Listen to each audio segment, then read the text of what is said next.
कि राजस्थान में क्या किसान को 6 घंटा बिजली मिल रही है?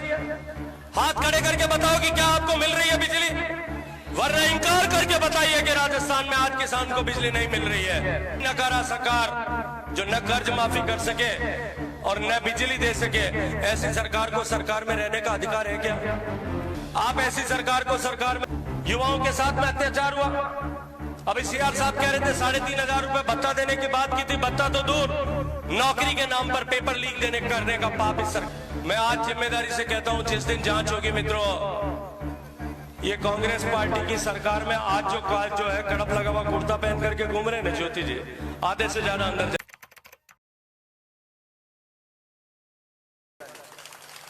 ये सरकार जिसने भ्रष्टाचार के सारे कीर्तिमान तोड़ दिए, ये सरकार जो किसानों को आश्वासन देकर के सत्ता में आई थी, 1 से 10 तक गिनती बोल करके हम कर्ज माफी करेंगे। मैं आज पूछना चाहता हूं, ये सारे किसान मेरे यहां बैठे हैं, मुझे पिछले 1 महीने में राजस्थान भर का हर एक जिले का प्रवास करने का सौभाग्यपूर्ण अवसर मेरी पार्टी ने दिया है और मैंने राजस्थान भर में जाकर के किसानों से बातचीत की। राजस्थान के किसान से मैंने पूछा, आज आपसे भी वही प्रश्न करना चाहता हूं कि आपका कर्जा माफ हुआ? हाथ खड़े करके मुझे एक भी व्यक्ति बताए जिसका कर्जा माफ हुआ हो। राजस्थान के किसान के साथ धोखा हुआ कि नहीं हुआ? बताइए, राजस्थान के किसान के साथ धोखा हुआ कि नहीं हुआ? मुझे याद आता है ज्योति जी, जब हम 2014 में सांसद बन करके गए थे, मैं, सीआर साहब, हम सब लोग, देश के बहुत बड़े हिस्से में उस समय अकाल पड़ा था।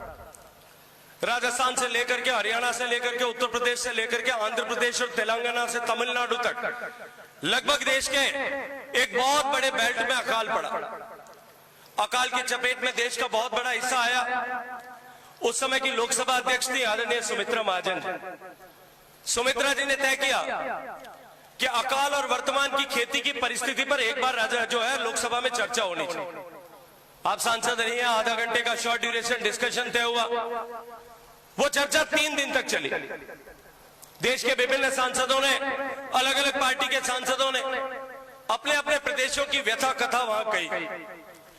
एनसीपी की सांसद शरद पवार साहब की बेटी है सुप्रिया सुले जी, उन्होंने कहा कि मेरे महाराष्ट्र में इतना भयंकर सूखा पड़ा है, कपास की फसल बर्बाद हो गई है, कपास की फसल में कीड़ा लग गया है, फसल का मुआवजा नहीं मिल रहा है और महाराष्ट्र में 2,500 से ज्यादा किसानों ने आत्महत्या की।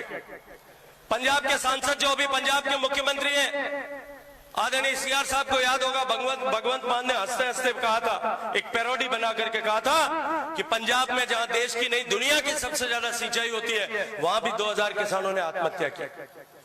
उत्तर प्रदेश के और मध्य प्रदेश के बीच बुंदेलखंड का जो क्षेत्र है, वहां के सांसद पुष्पेंद्र सिंह चंदेल ने खड़े होकर के कहा कि बुंदेलखंड में कम से कम 1,000 किसानों ने आत्महत्या की।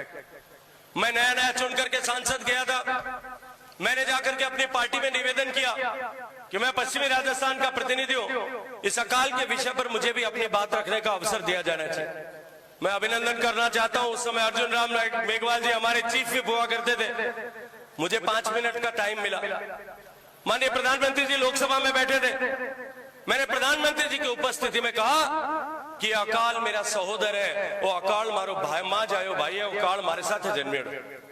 मेरे राजस्थान के आंकड़े देते हुए मैंने कहा कि 67 साल आजादी को हुए, उसमें से 60 साल तक राजस्थान में अकाल पड़ा है। कदे 4 ना अकाल पड़ियो, कदे 8 ना अकाल पड़ियो, कदे 12 ना अकाल पड़ियो, कदे 100% अकाल पड़ियो, कदे 3-3 साल लगता अकाल पड़े। लेकिन मैंने उसके बाद में यह कहा कि लेकिन मेरे राजस्थान का किसान वो स्वाभिमानी किसान है और मैं गर्व के साथ में कह सकता हूं कि इतनी विपरीत परिस्थितियां होते हुए भी राजस्थान में आज तक एक भी किसान ने आत्महत्या करने का पाप नहीं किया। मैंने तो उस दिन ये भी कहा था कि मैं एक दिन एक काम करें, माननीय कृषि मंत्री जी को निवेदन किया था कि आप या तो राजस्थान के मेरे किसानों को बस भर करके इन प्रदेशों में जहां आत्महत्याएं कहां वहां भेज दो, हमारे साफा वाला पोतिया वाला जाए और वहां पाठ पढ़ा रहा जाए, और नहीं तो मारे थे वहां भेज दो, मैं ट्रेनिंग दे दूंगा कि भाई काल मरिया हूं तो कोई चीज रो समाधान नहीं। लेकिन उस राजस्थान के लिए जिसके लिए गर्व से खड़े होकर के 2014 में मैंने वो बात कही थी, मित्रों आज अगर लोकसभा में इस विषय पर चर्चा होगी तो मेरा और बालकनाथ जी का सिर शर्म के साथ झुक जाएगा, क्योंकि इस राजस्थान की नकारा निकम्मा सरकार की वादा खिलाफी के चलते हुए राजस्थान में 20,000 किसानों की जमीन नीलाम हुई और राजस्थान में 2,000 किसानों को मृत्यु का वरण करना पड़ा, आत्महत्या करनी पड़ी। और उससे आगे बढ़कर के भी इस सरकार ने वादा किया था कि हम 6 घंटा बिजली देंगे, किसान को फ्री बिजली देने का अभी लॉलीपॉप पकड़ाया था। मैं आज आप सबसे पूछना चाहता हूं, इतने लोग बैठे खड़े हैं सामने, कि राजस्थान में क्या किसान को 6 घंटा बिजली मिल रही है? हाथ खड़े करके बताओ कि क्या आपको मिल रही है बिजली, वरना इंकार करके बताइए कि राजस्थान में आज किसान को बिजली नहीं मिल रही है। मुझे राजस्थान भर के किसानों से बात करने का सौभाग्यपूर्ण अवसर मिला।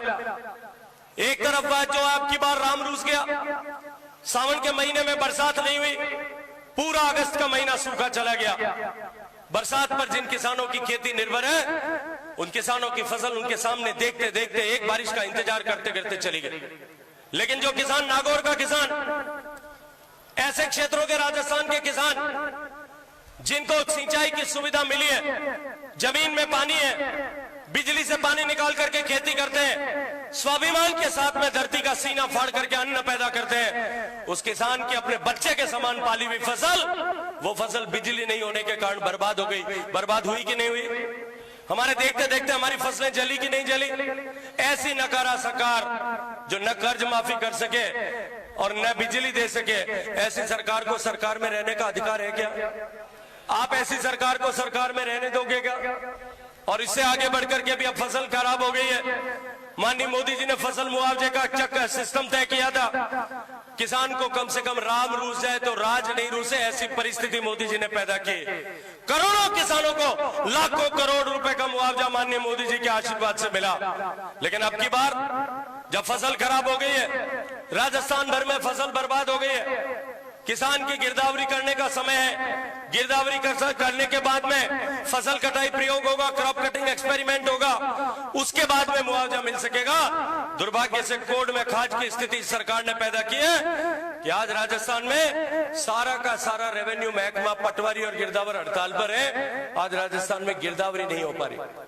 अब अगर अभी गिरदावरी नहीं होगी, मुआवजा नहीं मिलेगा, तो किसान कर्जे के घोर चक्र में फंसने वाला है। और ये पाप राजस्थान की सरकार ने किया। युवाओं के साथ में अत्याचार हुआ। अभी सीआर साहब कह रहे थे 3,500 रुपए भत्ता देने की बात की थी। भत्ता तो दूर, नौकरी के नाम पर पेपर लीक करने का पाप इस सरकार ने किया।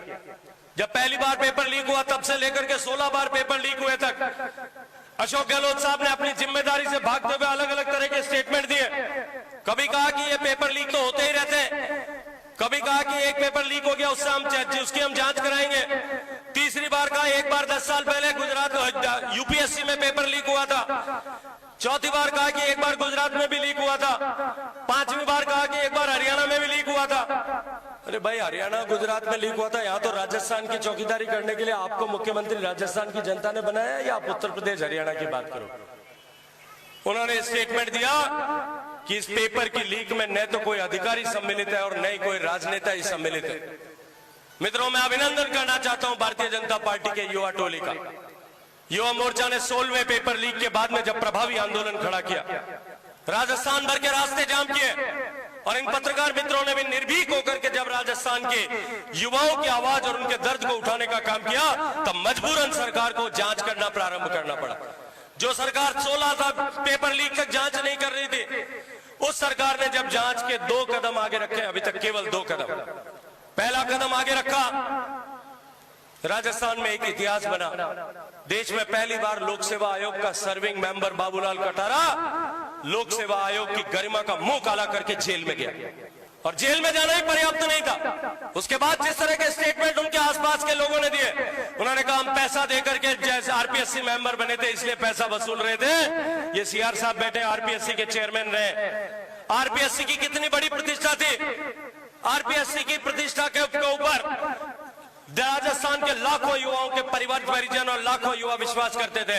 आज उस पर अविश्वास की कालिक पोतने का पाप इस अशोक गहलोत सरकार ने किया। उसको संदेह के घेरे में खड़ा किया। और उसके बाद राजस्थान में जब जांच दूसरे कदम चली, गहलोत साहब कहते हैं इसमें कोई राजनेता सम्मिलित नहीं है। उनके पार्टी का एक मंत्री पद का दर्जा प्राप्त व्यक्ति 15 लाख रुपए की रिश्वत देकर के पेपर खरीद करके बांटता हुआ जेल गया कि नहीं गया? जेल गया कि नहीं गया? अभी तो 2 ही कदम चली है। मैं जिम्मेदारी साथ में कहता हूं कि राजस्थान में भारतीय जनता पार्टी की सरकार बनेगी, इन पेपर लीक वालों की पूरी जांच होनी चाहिए कि नहीं होनी चाहिए? युवा साथी खड़े, बोलो जोर से, होनी चाहिए कि नहीं होनी चाहिए? जिन लोगों ने पेपर लीक कराया वो जेल जाने चाहिए कि नहीं जाने चाहिए? जो पेपर खरीद करके पीछे की एंट्री से नौकरी में घुस गए उनको भी वापस बाहर आना चाहिए कि नहीं आना चाहिए? मैं आज जिम्मेदारी से कहता हूं, जिस दिन जांच होगी मित्रों, ये कांग्रेस पार्टी की सरकार में आज जो है कड़प लगा हुआ कुर्ता पहन करके घूम रहे हैं ना ज्योति जी, आधे से ज्यादा अंदर जाने वाले। इस सरकार ने युवाओं के साथ में छलावा किया है, उनके साथ में धोखा किया, उनके भविष्य के साथ में खिलवाड़ किया।